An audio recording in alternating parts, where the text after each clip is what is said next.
여러분 반갑습니다. 이 자리에 계신 우리 친구들, 선생님들도 너무 반갑고요. 지금 줌으로 함께 참여하고 있는 소희, 그리고 이제 가은이, 진명이, 영훈이가 지금 오고 있나? 여러분 너무너무 반갑습니다. 소희 얼굴 한번 다시 봐야 되는데, 그치? 혹시 여러분 중에 재테크라는 말을 나는 들어봤다. 손 들어보세요. 재테크. 우와, 호철이, 우와, 호철이란다. 현수, 현수, 야, I'm sorry. 그래. 야, 재테크를 우리 친구가 안다는 건. 자, 재라는 말이 무슨 말일까요? 재는 재물이라고 하는 한자어예요. 재물이라고 하는 한자어. 그러니까 이 재테크라고 하는 말은 재물을 늘리는 기술 또는 방법이라고 얘기를 하는 거죠. 사람들이 많이 관심 있어 하는 분야예요. 그런데 사람들이 돈만 있다고 해서 잘 산다라고는 얘기할 수가 없잖아요. 어쩌면 돈보다 훨씬 더 중요한 것이 있는데요. 여러분은 뭐라고 생각합니까? 돈보다 가장 중요하다고 생각하는 거. 관심이 별로 없어요? 건강이죠. 아무리 많은 돈이 있어도 건강하지 못하면 그 돈 다 놔두고 죽어야 되잖아요. 여러분, 그래서 이 건강, 참 우리들이 관심이 많은 분야인데, 진짜 건강한 사람은요, 이게 튼튼한 거래요. 근력이 튼튼한 사람을 건강한 사람이다 라고 얘기해서 요즘에 새로운 단어가 나온 게 근테크라는 말이 나왔습니다. 근테크, 무슨 말일까?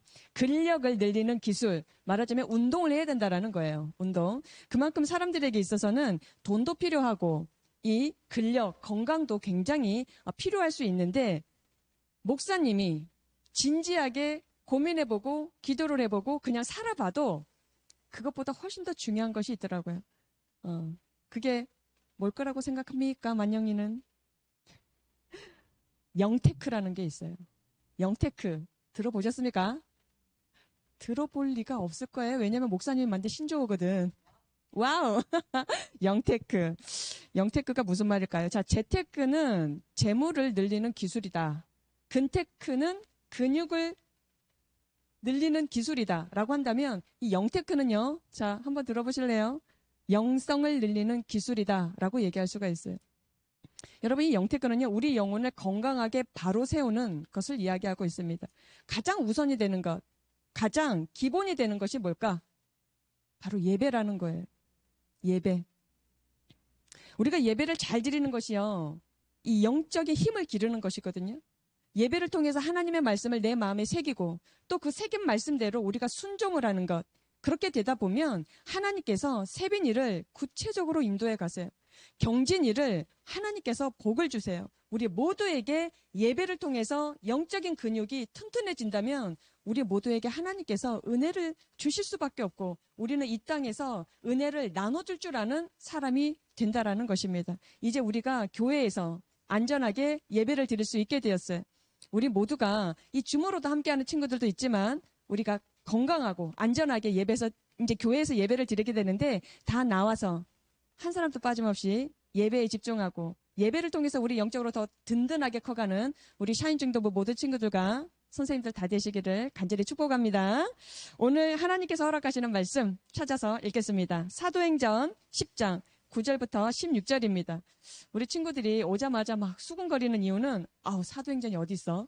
빨리 본문 말씀 찾아야 되는데 그리고 열심히 지금 찾고 있다가 목사님 이야기를 잘 지금 못 듣고 있는 것 같아요. 자, 말씀 다 찾았습니까? 오케이. 자, 줌으로 함께하는 친구들 자막으로 함께 보실까요? 사도행전 10장 9절부터 16절 말씀입니다. 천천히 같이 읽습니다. 시작. 이튿날 그들이 길을 가다가 그 성에 가까이 갔을 그때에 베드로가 기도하려고 지붕에 올라가니 그 시각은 제6시더라. 그가 시장하여 먹고자 하매 사람들이 준비할 때에 황홀한 중에 하늘이 열리며 한 그릇이 내려오는 것을 보니 큰 보자기 같고 내 귀를 메어 땅에 들이웠더라. 그 안에는 땅에 있는 각종 네 발 가진 짐승과 기는 것과 공중에 나는 것들이 있더라. 또 소리가 있으되 베드로야 일어나 잡아먹어라 하거늘 베드로가 이르되 주여 그럴 수 없나이다. 속되고 깨끗하지 아니한 것을 내가 결코 먹지 아니하였나이다 한데 또 두 번째 소리가 있으되 하나님께서 깨끗하게 하신 것을 네가 속되다 하지 말라 하더라. 이런 일이 3번 있은 후 그 그릇이 곧 하늘로 올려져 가니라. 아멘. 이야기의 흐름을 여러분 이해를 하셨어요? 천천히 설교를 통해서 한번 풀어드리겠습니다. 오늘 말씀의 제목 큰 소리로 함께 따라하시죠. 눈이 뭐가요? 눈이 그죠? 다시 한번 하겠습니다. 눈이 거듭나야 한다. 한 번 다시 하겠습니다. 눈이 거듭나야 한다. 자, 거듭난다는 뜻이 뭘까요? born again, 다시 태어난다, 새로워진다, 변화된다 라는 뜻이에요. 한 번 더 하시겠습니다. 눈이 거듭나야 된다. 그래요. 오늘 말씀 듣기 전에 하나님의 말씀을 이런 마음으로 듣겠습니다. 우리 말씀 고백 큰 소리로 외치고 하나님 말씀 경청하도록 하겠습니다. 주의 말씀은 내 인생의 빛입니다. 주의 말씀은 내 삶을 변화시킵니다. 나는 하나님의 사랑받는 자녀입니다. 나는 축복의 통로입니다. 오늘도 주의 말씀에 내 마음의 문을 엽니다. 말씀하여 주옵소서. 듣고 깨닫고 말씀대로 살겠습니다. 아멘. 그래요. 말씀 들을 준비 되셨습니까? 자, 말씀을 깨닫는 것은 우리 성령님께서 여러분 한 사람 한 사람을 도와주실 거예요. 아, 이 말씀은 이런 뜻이구나. 깨달은 대로 우리가 순종하는 것은 우리의 선택이죠. 여러분 지금부터 하나님의 말씀 속으로 훅 하고 들어가겠습니다. 지금부터 약 11년 전이었어요. 독일에서 출판된 아주 얇은 책이요. 그때 당시 완전 센세이션을 일으켰습니다. 우리나라 책도 아닌데 왜 목사님이 그 책에 관심을 갖게 되었을까? 그 책을 쓴 사람이 한국 사람이었기 때문에 그래요. 독일에서 살고 있었던 한국 사람, 책 한 권 썼는데 엄청난 사회적인 파장을 일으켰던 책이 있었어요. 현재 그분은요, 독일 베를린 예술대학교 철학과 교수로 계시는 한병철 작가이십니다. 처음에는 독일어로 출판이 되었어요.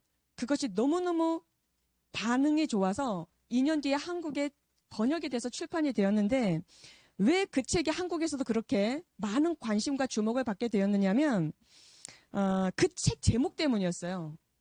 내용이 사실은 되게 어려워요. 근데 그 책 제목이 지금 한국 사회, 우리나라 이 사회를 꿰뚫는 가장 시원하게 표현해주는 키워드였기 때문에 그래요. 제목만 말씀드릴게요. 피로사회라는 제목의 책이었습니다. 피로사회. 감이 오시나요? 지금 우리가 사는 이 시대, 한마디로 피로가 쌓인 사회랍니다. 여러분도 피곤하고, 목사님도 피곤하고, 에브리바디 피곤해요. 왜 그런가 봤더니 서로가 판단하네요. 서로가 미워하네요. 서로가 계속해서 정죄하네요. 심지어는 입에 담을 수 없을 만한 그런 욕들을 우리 저학년 세대부터 청소년 세대에 이르기까지 모든 세대가 그냥 계속적으로 입을 험하게 사용하고 있더라는 거예요. 생각해 보세요. 내가 그런가? 막 서로 손가락질하고 있는데 이 불편하고 무시무시한 이 사회 속에서 우리가 어떻게 마음이 평안할 수 있을까요?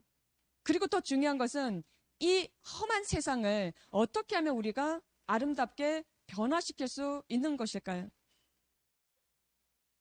여러분 답은 하나밖에 없어요. 십자가의 복음밖에 없다라는 것이에요. 그것을 배우기 위해서 우리는 이 자리에 온 것입니다. 우리 안에 예수님의 십자가가 분명히 서 있다면, 다시 말씀드릴게요. 우리 안에 예수님의 십자가가 바로 서 있다면 어떤 사람이 되는 줄 아세요? 사람을 보는 눈이 달라집니다. 예전에는 누군가를 쉽게 판단했어요. 정죄했습니다. 쟤는 아니야. 쟤는 아니야. 내 눈이 그렇게 봤다는 거예요. 그런데 지금은 그 사람을 좀 이해할 만해요. 아, 그 사람을 용서하게 되기도 하네? 아, 심지어는 그 사람이 좀 안쓰럽네, 불쌍하네 라는 마음까지 가요. 왜죠? 내 눈이 달라졌거든요. 여러분, 십자가가 왜 능력인 줄 아세요? 십자가는 파워입니다. 그냥 목걸이 걸어놓고 어디 벽에 붙여놓는 정도의 장식품이 아니에요. 십자가는 능력이에요. 왠 줄 아십니까? 사람을 사랑하게 되더라는 것이에요. 사람을 보는 눈이 거듭나게 만들어주는 능력이 십자가에게 있다라는 사실이에요. 오늘 예배를 드리면서 십자가를 통한 사랑의 기적이 여러분과 목사님 마음 가운데서 막 넘쳐 흐르기를 간절히 축복합니다. 오늘 본문 사도행전 10장은요. 이 십자가의 복음이 그때 당시 유대인들과 이방인들의 장벽을 완전히 허물어뜨리는 그 증거를 보여주고 있는 대목이에요. 당시 유대인과 이방인, 이 두 키워드 굉장히 중요하니까 오늘 잘 기억해 놓읍시다. 이 유대인과 이 이방인은 당시 서로 상종을 하지 않았어요. 말하자면 유대인들은요, 자기네만 하나님의 자녀라고 믿었거든요. 그래서 이방인들과 눈도 마주치기를 싫어했어요. 대화를 나눈다? 한 밥상에서 밥을 먹는다? 절대 있을 수가 없었죠. 그런데 문제는요, 엄청난 사건이 한번 일어난 거예요. 그 이방인이라고 했었던 사람들 중에 로마의 장군이었던 고넬료라는 사람이 있었어요. 이름이 좀 어렵죠? 고넬료. 오늘 중요한 인물로 등장합니다. 이 고넬료라는 이방인에게 거룩하신 하나님, 성령님이 임하시는 역사가 일어나게 된 거예요. 그러면서 어떤 계기가 되었느냐? 이때까지 평범하게 유대인들에게 있었던 그 십자가의 복음이 이방인에게로 넘어가는 시작이 되었다라는 사실이에요. 그것을 좀 더 편안하게, 상세하게 지금부터 설명해 드리려고 그래요. 사실 이방인이라는 이 단어, 이 표현은요, 유대인들 입장에서 쓰는 표현이었어요. 이방인이라는 말을 좀 더 구체적이고 정확하게 표현하자면 세계 모든 족속과 민족을 말하는 것이에요. 저와 여러분을 포함해서. 모든 나라 사람들을 이방인이라고 얘기한다는 것이죠. 그래서 예수님은 이렇게 말씀하셨어요. 땅 끝까지 이르러 나의 복음이 전해져야 하리라.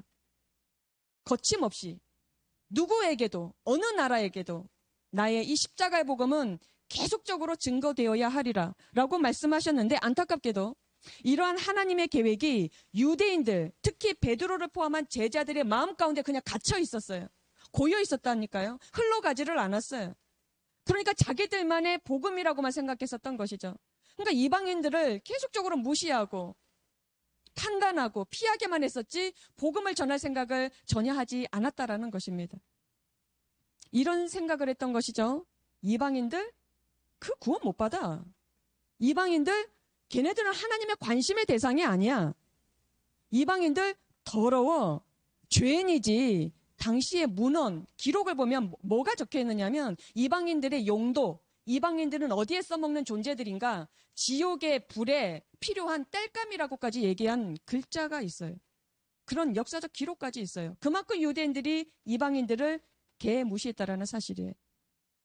그런데 오늘 사도행전 10장에서 그 모든 편견이 아예 박살이 나버리는 거예요. 예수님의 제자들 입장에서 본다면 엄청나게 충격이었던 것이죠. 베드로는요, 고넬료를 만날 수 없었습니다. 왜냐하면 유대인이었던 베드로가 이방인이었던 고넬료? 이거 만나는 거 부정한 일이었어요. 한마디로 죄였다라는 것이죠. 그때 당시 법으로는, 유대인들의 법에 있어서는. 그런데 하나님은요, 이방인의 하나님도 되시거든요. 모든 만물을 창조하신 그 하나님 소유예요. 이방인이든 유대인이든 자연이든 여러분이 좋아하는 강아지든 햄스터든 모든 게 하나님의 창조물이에요. 하나님을 그 모든 존재들을 소중히 여기신다니까요. 그것이 오늘 우리가 읽은 본문을 우리가 소화해야 될 내용 중에 하나인데, 자, 하나님께서 그래서 베드로를 찾아가셔서 하나의 에피소드를 허락하십니다. 뭐예요? 환상을 보여주시는 것이죠. 그 내용이 오늘 우리가 읽었던 본문 내용입니다. 베드로가 어느 날 기도하고 있었어요. 정기적으로 습관처럼 그 지붕이라고 했는데 아마 다락방이었던 것 같아요. 기도하러 올라갔어요. 배가 고팠던 상황이었어요. 다른 사람들이 밑에서 뭔가 음식을 준비하고 있었던 그 시간에 베드로는 기도하러 올라갔던 것이죠. 근데 갑자기 환상 중에 하늘의 문이 열리더니 뭔가가 내려와요. 널찍한 어떤 보자기 같은 곳에 짐승들이 막 보이는 거예요. 거기에 온갖 짐승들이 다 보이는데 그 동물들은요, 당시 유대인 법에 의하면 부정한 동물이었어요. 잡아먹으면 절대 안 돼. 더러운 짐승이라고 생각했기 때문에. 그런데 그때 한 소리가 들립니다. 베드로야, 잡아먹으라. 저 짐승들을 잡아먹으라. 베드로가 놀라서 이렇게 대답을 하는 거예요. 주님, 그럴 수 없습니다. 하나님의 음성인 줄 알았어요, 베드로가. 저 그럴 수 없습니다. 속된 것, 말하자면 더러운 거, 저 이때까지 먹은 적이 없습니다. 철저하게 율법을 지켰다라는 것이죠. 여러분, 금방 말씀드렸죠. 그 음성이 누구 음성인 줄 알았다고요? 하나님의 음성인 줄 베드로가 알았단 말이죠. 그럼에도 불구하고 잡아먹으라 하셨는데도 거부를 하죠. 무슨 말씀입니까? 되지도 않은 말입니다. 여러분, 이것은요, 사람의 이 편견이라는 거, 이 사람의 고집이라는 것이 얼마나 강력하다라는 것을 보여주는 대목이에요. 하나님을 이겨먹고 있잖아요, 베드로가. 이어서 두 번째 소리가 들려요.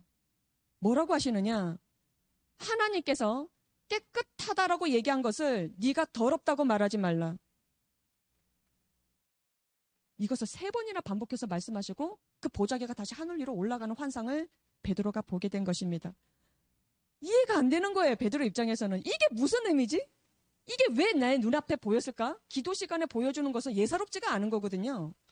근데 마침 그 순간에 집에 노크 소리가 들려. 베드로가 있는 곳에 누가 찾아왔느냐? 이방인 집, 고넬료 집에서 보낸 사람들이 도착을 해요. 그러면서 정중하게 우리 고넬료 장군께서 당신을 모시고 오라고 하십니다.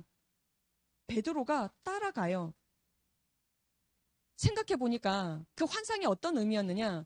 지금까지 본인들이 유대인 입장에서 부정하다고 생각했었던 그 이방인들이 바로 그 짐승들로 이렇게 환상을 보여주셨다라는 것이.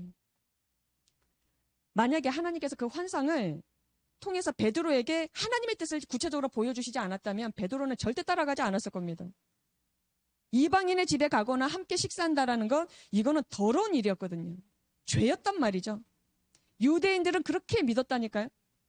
그래서 이방인들이 예수님을 믿고 성령을 받을 수 있을 거라고는 전혀 상상을 하지 못했어요. 하나님께서 너무나 분명하게 베드로에게 사인을 주셨기 때문에 베드로가 고넬료 집에 갈 수 있었고 고넬료와 그의 가정들이 완전히 성령의 기름 부으심을 받는 놀라운 역사가 일어나게 되었다라는 것입니다. 오늘 우리가 읽지는 않았지만 이 사도행전 10장 앞부분에 보면요, 고넬료를 자세히 설명하고 있습니다. 어떤 인물이었는지 우리 말씀 한 구절 읽고 고넬료를 한번 이해를 해보도록 하겠습니다. 사도행전 10장 2절 말씀 우리 큰 소리로 함께 읽겠습니다. 시작. 그가 경건하여 온 지방과 더불어 하나님을 경외하며 백성을 많이 구제하고 하나님께 항상 기도하더니 라고 얘기했어요. 한마디로 고넬료는 하나님의 눈에 확 띄었던 사람이었어요. 너무 부럽지 않아요? 목사님도 그렇게 한번 살아보려고요. 하나님 눈에 좀 띄는 사람 되고 싶습니다. 이 고넬료를 설명하는 이 특징을 크게 3가지로 지금 성경이 기록하고 있는데요. 로마의 백부장, 끝발 있는 군인이었어요. 그런데 이 군인이었던 이 사람이 하나님을 경외했답니다. 하나님을 이렇게 예배를 했다라는 소식이에요. 그리고 두 번째는 자기가 지배하는, 그때 당시 여러분 유대 사회는요, 이 로마의 식민지였습니다. 그 식민지를 정복하고 있었던 로마의 장군이 세상에 그 유대인들을 많이 구제를 했다라는 거예요. 놀라운 일 아닙니까? 세 번째, 그 사람이 항상 하나님께 기도를 했다랍니다. 식민지 정복자였던 이 이방인 고넬료가 이렇게 살 수 있었다라는 것은 정말 기적 같은 일이죠. 고넬료는 유대인들에게 있어서 정말 고마운 사람이었어요. 그러나 베드로는요, 인정하지 않았어요. 그 이유는 딱 하나밖에 없었습니다. 고넬료 이방인이야. 이방인이라는 그 이유 하나 때문에 고넬료의 모든 아름다운 선행과 그 구제, 그런 신앙의 모범들, 그거는 아무것도 아니었던 것이죠. 베드로가 고넬료에게 관심 가질 이유도 없었고, 심지어는 베드로 생각에 고넬료 하나님의 관심 대상이 아니야 라고 생각했다라는 것입니다. 여러분, 이 편견이 이만큼 무섭다라는 거예요. 아무리 생각해봐도 여러분, 어떻게 이 베드로라는 이 예수님의 수석제자가 그러한 편견을 지독하게 가질 수 있었을까요? 그런데 여러분, 이런 일은요, 지금 목사님과 여러분 가운데서도 이 시대 사람 가운데서도 얼마든지 일어나고 있는 일입니다. 우리의 편견도 아마 어마무시할걸요? 우리가 갖고 있는 이 고집이나 편견, 저 사람은 아니야. 저 사람은 못 써. 자기 기준이죠. 사실 우리를 향한 하나님의 계획은 정말 놀랍거든요. 자꾸 호철이란다. 아유, 현수라고 그냥 명찰을 달아놔야 되겠네. 어. 여러분, 하나님께서요, 우리 서정이, 우리 현수, 우리 만영이, 우리 여러 모든 친구들에게 가지고 계시는 계획이 정말 놀라우세요. 어떤 계획인지 아세요? 예수님께서 우리 안에 들어오셨기 때문에, 잘 들으셔야 돼요. 세변이 안에 예수님께서 들어오셨기 때문에, 이제는 우리를 통해서 하나님의 이 축복이요, 마치 생수와의 강같이 물처럼 계속 흘러가기를 하나님은 원하고 계신다라는 사실이에요. 그것이 하나님의 계획입니다. 누구에게 축복이 흘러가야 할까요? 먼저는 우리의 가족들에게, 우리의 친구들에게, 우리가 함께 신앙의 공동체로 있는 이 감정교회 성도들에게, 그리고 우리의 이웃들에게 나를 통해서 하늘의 복이 계속적으로 유통되어야 하는 것, 이것이 바로 하나님의 우리를 향하신 계획이라는 것이에요. 여러분, 이거 꼭 믿으시길 바랍니다. 가장 중요한 것은요, 여러분 안에 진짜 예수님이 들어와 계시는가? 이게 중요한 거예요. 이것만 확실하면 되는 거예요. 예수님께서 여러분 안에 들어오셨다면 여러분 속에서부터 생수의 강이 흘러넘쳐서 누군가를 위로하게 되어 있어요. 누군가를 기쁘게 할 수 있어요. 누군가를 행복하게 해줄 수 있다니까요. 결국 한 사람 한 사람을 구원시키는 역할을 여러분을 통해서 하시겠다는 것이 하나님의 계획이세요. 지난주 화요일에 있었던 일인데요. 목사님에게 급하게 연락이 한 통이 왔어요. 목사님은 여러 채널을 통해서 연락을 받습니다. 여기 나중에 관심 있는 친구들은 사진을 한 장 보여드리겠는데, 사진 한 장과 뭐라고 연락이 왔느냐면, 중학교 3학년이 되는 본인의 아들이 자살을 시도를 했대요. 그 아들이 칼을 가지고 자기 손을 30군데를 그은 거예요. 자해를 한 거죠. 그거를 찍어서 저한테 보내왔더라고요. 그러면서 목사님, 기도해 주세요. 제가 숨을 쉴 수가 없어요. 라는 내용이었어요. 엄마가 죽을 것 같다라는 것이죠. 어제까지 진짜 새벽마다 계속 기도했습니다. 너무너무 간절히. 근데 다시 연락이 왔어요.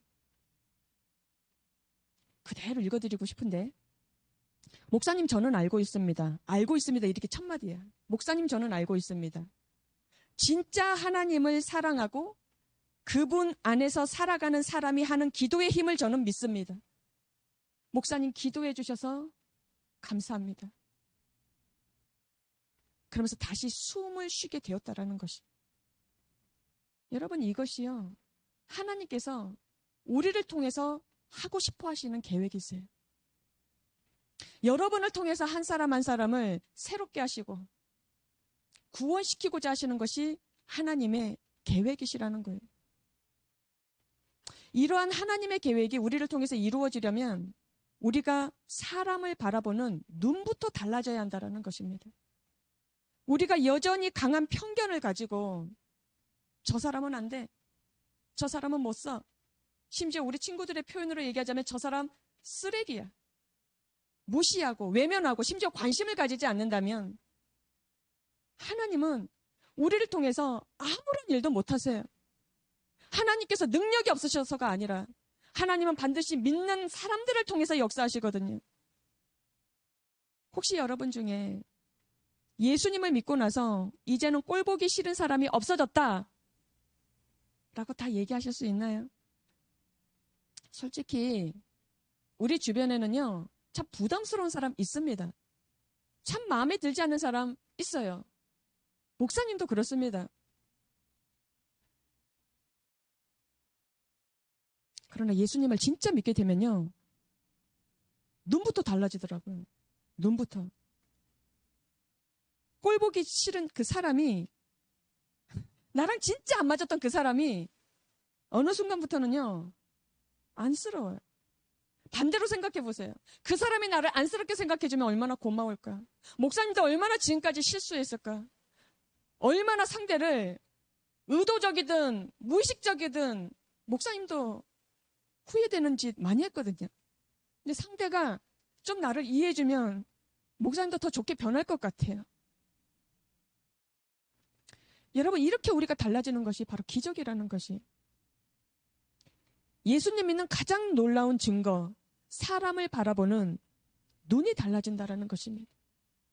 여러분 부모님을 바라보는 눈, 여러분 가까이 교제하고 있는 친구를 바라보는 눈, 우리 교회에서 같이 신앙생활하고 있는 그 누군가를 바라보는 눈, 그 눈이 달라지는 것이 기적 같은 하나님의 은혜라는 거예요. 여러분 편견 중에 가장 무서운 편견이 뭔 줄 아세요? 유대인들이 이방인을 굉장히 무시하고 강하게 거부했다 그랬죠? 죄인 취급했습니다. 그것처럼 우리도 나와 좀 다른 사람, 죄인 취급한단 말이죠. 자, 많은 그리스도인들이 술 마시는 거, 음란물 보는 거, 심지어 이렇게 자살한다라는 거, 이거 굉장히 큰 죄로 보고 있습니다. 그런데 그보다 더 큰 죄가 뭔 줄 아세요? 그 사람들 자체를 우리가 죄인 취급한다라는 것이, 그것이 더 무서운 죄라는 것입니다. 미국에 아주 유명한 목사님이셨어요. 우리 친구들은 이름이 좀 생소하겠지만 우리 어른 성도들은요, 한 번쯤 다 들어볼 그 이름, 바로 빌리 그리엄 목사님이 계십니다. 그 목사님께서 어느 교회에서 초청을 해서 그 교회 가서 설교를 하게 되셨는데 얼마나 은혜스러운 메시지를 전하셨는지 몰라요. 그 메시지 다 듣고 나서 어떤 성도가 손을 들고 이렇게 질문을 했습니다. 목사님, 우리 교회에요, 술을 떡같이 막 먹고 막 난동을 부리는 한 성도가 있습니다. 그 가정 아주 힘듭니다. 근데 교회 열심히 다니는 사람이에요. 가만둬야 될까요, 교회가? 목사님, 그 사람 징계해야 되지 않겠습니까? 그렇게 물었어요. 그 질문을 진지하게 들었던 이 빌리 그리엄 목사님께서 이렇게 대답을 해주셨어요. 성경에 술 취하지 말라고 하나님께서 말씀하셨으니 그 말씀을 따르지 않는 성도라면 당연히 징계하는 것이 맞지요. 그러나 성경에 성령 충만함을 받으라 라고 하나님께서 말씀하셨는데, 성령 충만을 받으라라고 말씀하셨는데도 불구하고 성령 충만하지 못한 성도들도 징계를 받아야 하지 않겠습니까? 라고 얘기하셨더라는 거예요. 술 마시는 것이 하나님께서 기뻐하시는 일은 아니지만 그것만큼 내가 예수님을 믿고 있는데도 내 속에서 생수의 강같이 흘러넘치는 성령의 역사가 없다. 이것이 더 큰 문제라는 거예요. 우리가 아무리 교회를 다니고요, 이렇게 코로나 시기에 쉽지 않은 방법으로 조심조심 이렇게 예배를 열심히 드리고 있어요. 이러한 행위로만 만족해서는 안 된다라는 것이죠. 내가 진짜 예수님을 믿는 사람인가? 그러면 반드시 달라지는 것이 있는데 그게 뭐라고요? 눈이 달라진다라는 것이. 눈이 거듭나는 것입니다. 살다 보면 나랑 잘 안 맞는 사람, 가끔은 싫은 사람 있습니다. 그런데 이 설교를 준비하다가 목사님이 문득 이런 생각이 들었어요. 내가 싫어하는 그 사람을 하나님은 어떻게 보실까? 아니, 내가 이렇게 싫어하는 사람, 과연 하나님도 똑같이 싫어하실까? 아주 충격적인 사실은요, 하나님은 나하고 전혀 상관없이 내가 싫어하는 그 사람을 똑같이 사랑하시더라고요. 하나님께서는 베드로에게 한 번도 아니고 3번이나 동일한 말씀을 해주셨습니다. 이 말씀을 우리에게 적용해야 될 것 같은데요. 뭐라고 하나님이 말씀하셨냐면, 하나님께서 깨끗하다라고 하신 것을 네가 더럽다고 하지 말라. 어떻게 적용할까요? 하나님께서 사랑하는 자를 네가 미워하지 말라. 하나님께서 사랑하시는 자를 네가 무시하지 말라. 하나님께서 사랑하시는 자를 네가 함부로 판단하지 말라. 라고 하시는 거예요. 오늘 이 시간 지금까지 여러분의 눈에 안 들었던 사람, 정말 문제라고 생각했었던 사람, 그 사람하고는 절대 내가 같이 할 수 없다라고 생각했던 그 사람을 용기 내어서 한 번만 다시 보시길 바랍니다. 만영에 쳐다보지 말고. 여러분의 눈이 아니라 예수님의 눈으로 새롭게 바라보시라는 거예요. 우리 안에 예수님께서 들어와 주셨습니다. 여러분, 이것이요, 그리스도인들에게서 가장 큰 축복이에요. 그런데 질문이 있습니다. 왜 들어오셨을까요? 왜 서정이 안에 예수님께서 들어오셨어야 했을까요? 예수님께서 서정의 눈을 통해서 다른 친구들을 보시려고. 서정이가 바라보는 그 한 사람 한 사람은 서정이가 바라보는 것이 아니라 예수님이 바라보시는 거예요. 어떻게 보이실까요? 서정이 친구들이. 예쁘지. 사랑스럽지. 너무 소중하지. 안 그렇겠어요? 우리가 예수님께 내 눈을 빌려드리는 것입니다. 여러분, 아름답게 쓰임받아야 되지 않겠습니까? 여러분, 우리는 지금요, 피로 사회에 살고 있습니다. 피로한 사회에 살고 있어요. 다들 너무 피곤해요. 서로 비난하고 판단하고 옳다 그르다 시시비비를 가리죠. 심지어 죽이고 싶은 마음까지 막 불쑥불쑥 일어날 때가 수도 없이 많습니다.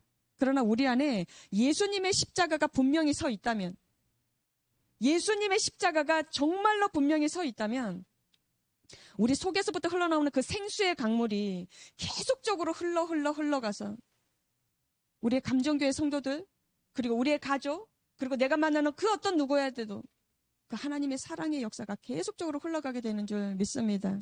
오늘 말씀의 제목을 여러분 다시 한번 정리하는 상황에 우리 한번 큰 소리로 외쳐보겠습니다. 눈이 거듭나야 한다. 한 번 더, 눈이 거듭나야 한다. 오늘 우리 모두에게 십자가의 능력으로 사람을 바라보는 이 눈이 거듭나는 역사가 목사님과 여러분 모두에게 일어나기를 간절히 축복합니다. 함께 기도하겠습니다. 살아계신 하나님 아버지, 우리를 하나님의 자녀로 불러주셨습니다. 예배하는 자들로 구별하여 이 시간에 불러주셨습니다. 우리가 주님 앞에서 예배 드릴 때에 스스로 한번 물어봅니다. 내 안에 정말 예수님의 십자가가 바로 서 있는가? 내 안에 예수님 들어와 주셔서 내가 바라보는 모든 사람들, 모든 상황들 예수님의 눈으로 보고 있는가? 하나님, 부족한 것 참 많지만, 후회스럽고 실망스러운 것들도 참 많지만 이 시간 우리 영혼을 새롭게 회복시켜 주셔서 이 순간부터 내가 바라보는 그 누구를 할지라도 예수님께서 바라보시는 그 눈으로 볼 수 있는 성령의 능력을 우리에게 부어주시기를 간절히 기도드립니다. 각 가정이 깨어지고 있습니다. 자녀가 자살을 시도하고 또 가출을 하고 학교 적응을 못하고 학교에는 계속 왕따 문화가 여전히 팽배하고 있고 사회적으로 비난과 비판과 판단과 너무도 어지러운 세상 가운데 우리가 놓여 있습니다. 하나님, 우리 믿는 자들이 진정한 하나님의 자녀로 빛과 소금의 역할을 감당하기에 우리의 눈이 달라져야 할 줄 믿습니다. 우리의 노력으로 되지 않기 때문에 이 시간 믿음으로 우리의 모든 상황을 주님께 내려놓습니다. 우리를 불쌍히 여겨주시고 우리 눈이 변하고 우리의 생각과 말이 변해서 하나님께서 기뻐하시는 그 사랑의 열매, 성령의 열매가 우리의 삶 가운데 풍성하게 이루어지게 하여 주시옵소서. 이 시간 구별하여 하나님 앞에 헌금을 드리는 귀한 손길들이 있습니다. 친히 우리 하나님께서 축복하여 주시사 그의 손길을 주님께서 기억하여 주시고 그에게 하나님께서 평생에 물질의 어려움을 겪지 아니하도록 하나님의 사람들을 세우고 복을 주는 그런 귀한 일꾼으로 쓰임받는 그런 모든 예배자들 되게 하여 주시옵소서. 그리고 우리 친구들의 각 가정을 축복합니다. 어지러운 세상, 피로사회에 사는 우리 부모님 세대, 우리 할머니, 할아버지 모든 분들을 축복합니다. 하나님, 우리 친구들이 그분들, 우리 가족들을 바라보는 눈이 달라지고 기도의 힘이 세워져서 하나님 앞에 간절히 기도하는 우리 친구들의 믿음을 통하여 각 가정이 복음을 받아들이고 복을 받는 믿음의 소식들이 일어날 수 있도록 축복하여 주시옵소서. 이제는 우리 주 예수 그리스도의 은혜와 하나님 아버지의 극진하신 사랑하심과 성령님의 감동 감화하심이 우리에게 복음으로 인하여 십자가의 능력으로 인하여 눈이 거듭난다 말씀하셨던 그 말씀을 우리 마음에 새기고 하나님 이제는 내 눈을 통하여 예수님께서 직접 바라봐 주시라고 나의 상황과 우리 가족과 내 친구와 내가 다니는 학교와 앞으로 내가 만나게 될 모든 사람들을 예수님의 눈으로 바라보게 하여 주시라고 그런 사모한 마음으로 기도하는 사랑하는 모든 친구들과 우리 존경하는 선생님들 머리 위에 이제로부터 영원토록 함께 하시기를 간절히 축원하옵나이다. 아멘.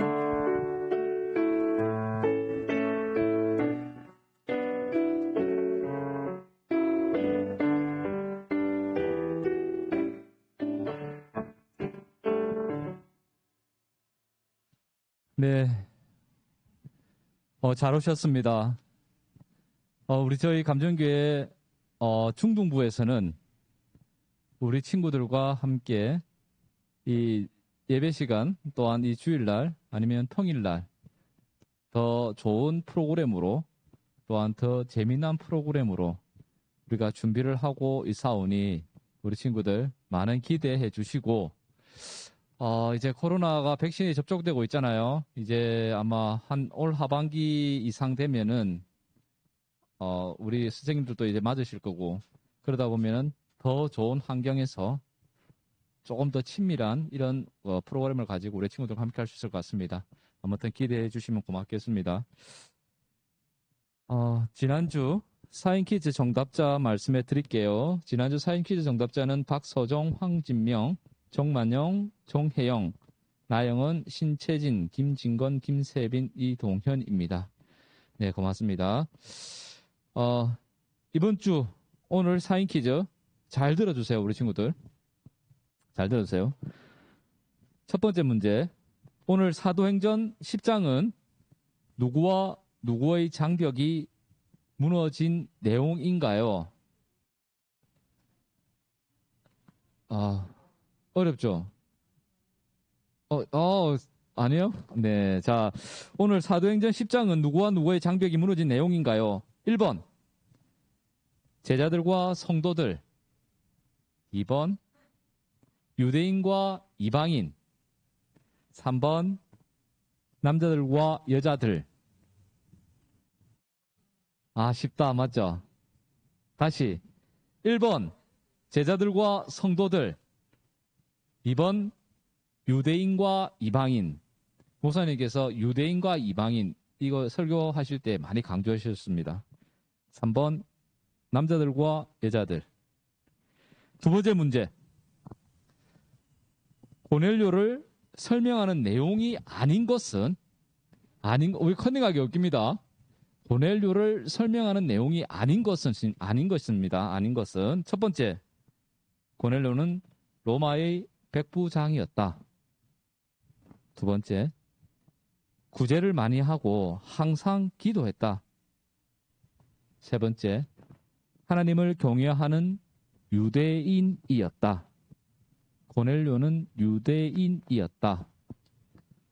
자, 그러면 두 번째 정답 아시겠죠?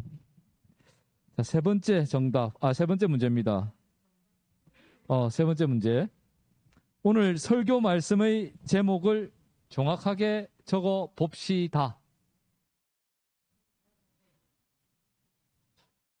오늘 설교 말씀을 정확하게 적어 봅시다. 예, 이상 세 가지 문제입니다. 우리 친구들 보내주시면 정말 고맙겠습니다. 다음 주에는 우리 친구들 5월 달란트 시상을 다음 주에 하도록 하겠습니다. 그렇게 해서 저희들이 매일 말씀, 피드백, 두 번째 예배 참석 이렇게 해서 저희들이 점수를 매겨서 우리 친구들한테 달란트 시상을 하고 있잖아요. 그렇게 하기 때문에 우리 친구들 항상 말씀에 묵상해 주시고 그리고 예배 꼭 참석해 주시고 그리고 다음 주에는 저희들이 준비된 선물을 여러분에게 전달될 수 있도록 할 거니까 꼭 참석해 주시면 고맙겠습니다. 그리고 우리 오늘 40분쯤에 우리 35분쯤이었나? 저는 깜짝 놀랐는데 혜영이가 35분쯤에 왔어요. 그리고 우리 소정이가 15분 전에 왔어요. 우리 일찍 온 친구들에게 우리 감사의 박수 한 번만 좀 부탁드릴까요? 우리 중등부 예배가 현수야 몇 시지? 중등부 예배 몇 시지? 그렇지, 11시. 우리는 11시에 예배가 시작됩니다, 우리 친구들. 11시에 예배가 시작되는데, 예배는 하나님께 우리가 몸과 마음과 정성을 다해서 드려줘야 되다 보니까 준비된 모습으로 우리가 미리 오셔가지고 그렇게 예배에 임했으면 좋겠습니다. 자, 우리 친구들 오늘 또 이렇게 수고해 주셨고 너무 감사하고요. 네. 아무튼 집에 돌아가실 때 안전하게 잘 돌아가셨다가 또 한 주간 잘 지내셨다가 다음 주에 우리가 함께 다시 보도록 하겠습니다. 우리 친구들 각 반 선생님들 잠깐 우리 친구들과 모여주시고 잠깐 얘기해 주시고 그리고 헤어지시면 고맙겠습니다. 우리 친구들 안녕.